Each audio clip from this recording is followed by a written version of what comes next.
Oh, hi there. Dave Erickson coming to you from my kitchen, enjoying a delicious chocolate chip, homemade chocolate chip cookie. You know, these types of foods bring all of us a tremendous amount of pleasure. But understanding why this tastes so good and why this is so appealing and why this is so hard to break these type of habits is an understanding that will help you be successful, to learn to live, to learn to love eating healthy, and to live a life where you love to eat healthy.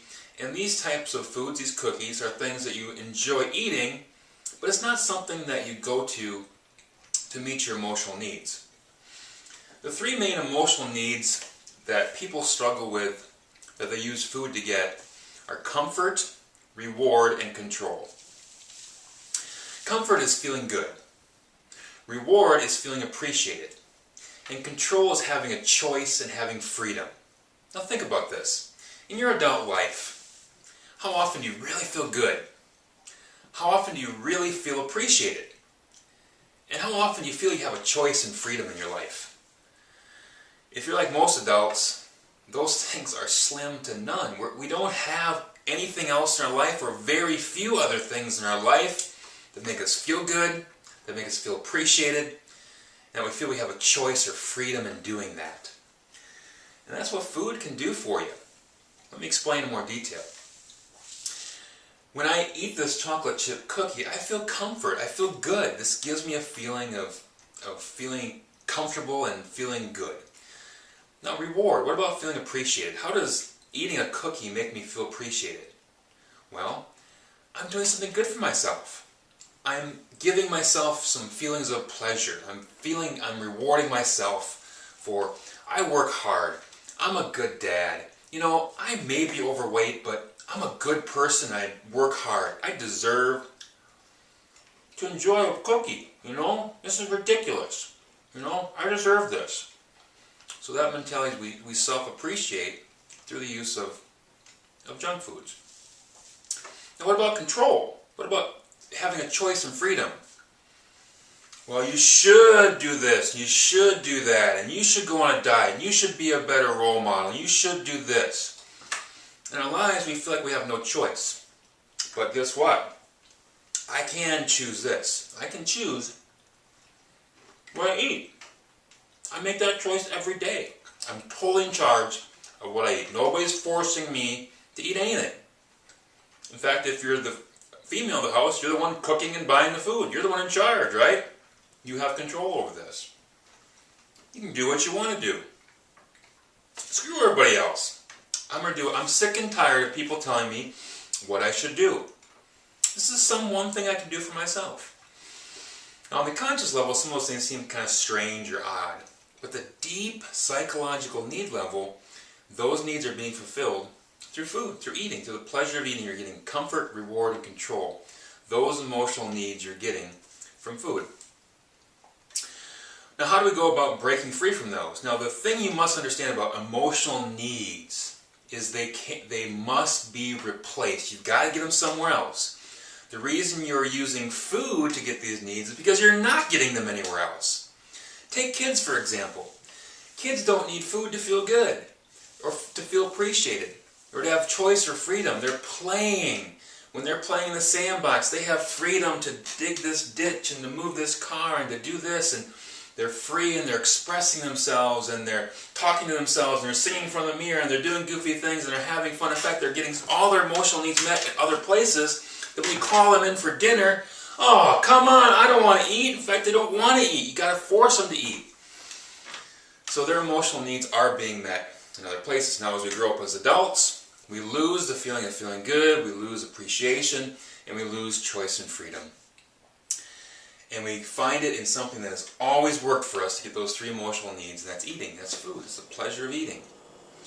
So it's essential that we start to look at how can I get my needs met in other places that will detach that powerful force that pulls you back to doing things you know you shouldn't be doing, like eating 6 chocolate chip cookies before bed, or what have you, whatever it is. Whatever it is that you know that is destroying your conscious goal of wanting to live healthy. People confuse that. People think, I'll just stop doing this, replace it with that, but where are those emotional needs now coming from?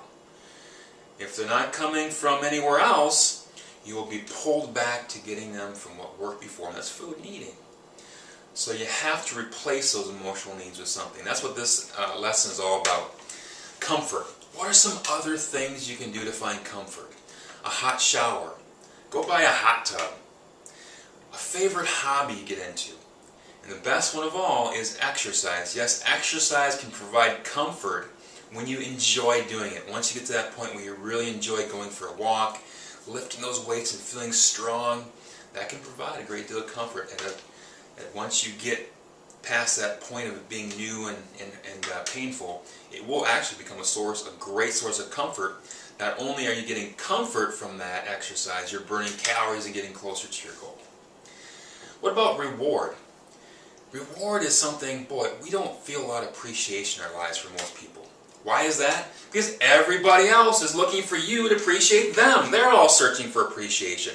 We're standing here, hey, appreciate me. Look at me, look at what I've done, appreciate me. At the same time, they're feeling the same way, deficient. Well, appreciate me first.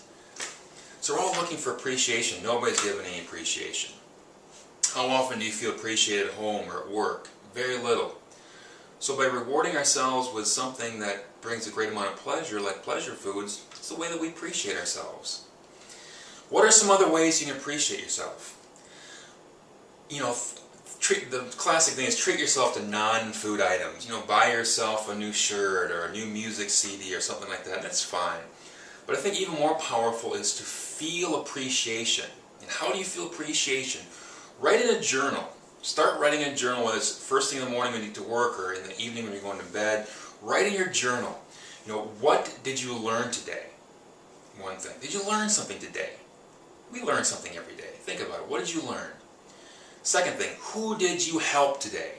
And it could be as simple as smiling at the cashier at the gas station, and you knew that, I think when I smiled at her and I gave her a nice compliment, I could see her smile back, and I knew I just kind of made her day there. You helped somebody. And also, where did you make some progress in your life? For example, let's say you are working towards some goal, and you made some progress in that goal. It may have been small, may have been just making a phone call and paying for a certain license that you needed to get that progress, to move forward in what you're doing in your life and some sort of a goal that you have. So how did I make progress? If you in your brain think about what I learned today, did I learn something, did I help somebody, did I make some progress today, that is huge self-appreciation. You're going to feel really good and you're going to appreciate yourself just by doing that simple short exercise. Another easy thing to do is we can all feel so overwhelmed with everything we have to do with our lives every day. Make a list. What do I need to do today? What are some of the tasks I need to do today? And even write down those things that you're going to do whether you write it down or not. Like go to the bank or go to the grocery store. Write that down. Check those things off. And you're going to be like, man, I got a lot done today. You're going to feel a level of self-appreciation for what you got done, rather than focusing on what you still have to do or you have so much to do and you're not getting enough done. You're going to appreciate what you got done. The other thing to remember too is that appreciation is best gotten by giving. Again, I mean, well, I want the appreciation. How can I give it away? I don't have any. It's like a farmer going out to his field and going, I want an acre of corn here. Why is corn not coming? Well, the farmer has to plant the seeds in the ground and then maybe fertilize it or irrigate it, and then the corn will come that the farmer wants. You always have to do something to get something. If you give appreciation, you will get it. You're planting the seed to get it back to you. And believe me, if you begin the habit of appreciating somebody every day, pretty soon all those people in your life are going to feel appreciated. When they feel appreciated, they're going to appreciate you. And then when you feel appreciated, you're going to feel more inclined to appreciate them. And the more you appreciate them, the more they're going to feel inclined to appreciate you. Isn't it funny how that works? But in real life, it works in reverse. I don't feel appreciated by you, so why the hell should I appreciate you? You're right. I don't appreciate you, and you don't appreciate me, and I don't feel like appreciating you, and you don't appreciate me. That's real life. So get in the habit of doing that to get your rewards and feeling appreciated in life, fulfilling that need of I feel appreciated. I don't need to reward myself with a bowl of ice cream. That's ridiculous. I feel great about my life. I feel good about what I'm accomplishing. I feel appreciated by others, and that's how you get that emotional need met. So the last one, control. Here's a big one for a lot of us, is when we feel like everything's controlling our life. And we may do this to fulfill another need of, I want to feel like I'm a doer. So you're the type of person that does everything for everybody. Somebody gives you a call and you jump. You know, there's a problem here and you go there. You're always doing stuff for other people and you feel like you never have any control. You're always doing what other people think you should do. This can lead to trying to control others because you don't feel in control yourself. But the biggest problem is when you control others, it leads to what? Leads to discomfort. Nobody wants to be controlled, so you try to control others and tell them what they should do. It's going to backfire. You're going to feel discomfort. Now if you feel discomfort, now what do you need? You need to find comfort. And if you don't have a way to find comfort, you're going to find comfort in chocolate chip cookies. So you have to find some things to answer this question. What do you want to do? What little things and what big things do you want to do? Now, in our brain, we've been programmed that might be selfish, and to be a good person, I've got to be a giver. If I do things for me, I'm selfish. We learned that as kids, didn't we? If I play with my toy and I don't share it with other kids, I'm selfish. But we have to have a sense of control in our life, doing something that I want to do. I'm in control of my life. If you don't feel that control, you're going to get that control by controlling what you do, specifically with your diet and eating. So start off by, what are some small things that I can start to do for myself? Maybe I can make a phone call and sign up for golf lessons. Maybe I can go to the store instead of walking by that keyboard I've always wanted to play, buying that keyboard and just starting to have fun playing that keyboard. What are some big things you can start working on? You know, I've always dreamed of opening a small pet store. Alright, start working on it. Well, I wouldn't know where to start. Just start. What, do you need a license? Is there any vacant buildings? How much would rent be? Where do you buy animals? Start making a list of things that you just need to start researching and start cracking off that list, you know, one day at a time. There's no rush. You don't have I have to open a small business by the end of March or anything. Start cracking off some of those things, and pretty soon this big project of, oh, how would I ever do this, becomes, wow, I got these steps, and now I can understand I have to make this amount of revenue, and I think there's no other pet stores in the area. I've done the research. What big things can you do that you want to start working on? Now, when you start doing these little things, you start working on that big project, you're going to feel in control of your life. You're going to have that need of control being met in a positive way, where you may get so into those things you enjoy doing, you forget to eat. Now, of course, that's dangerous, because if you forget to eat, your blood sugar drops down. When you do start eating, it's really hard to stop eating because your blood sugar is so darn low. But the point being is, if you can find places to find the needs of comfort, reward, and control outside of eating, that's essential. That's going to help you. It's essential for your success to be able to learn to love eating healthy and to break free from that pull that's always pulled you back off of your diets before. Make sure you take the time to use the sheets provided to write down some ideas and keep those in your binder. So when another idea pops your head, you can go and write it down.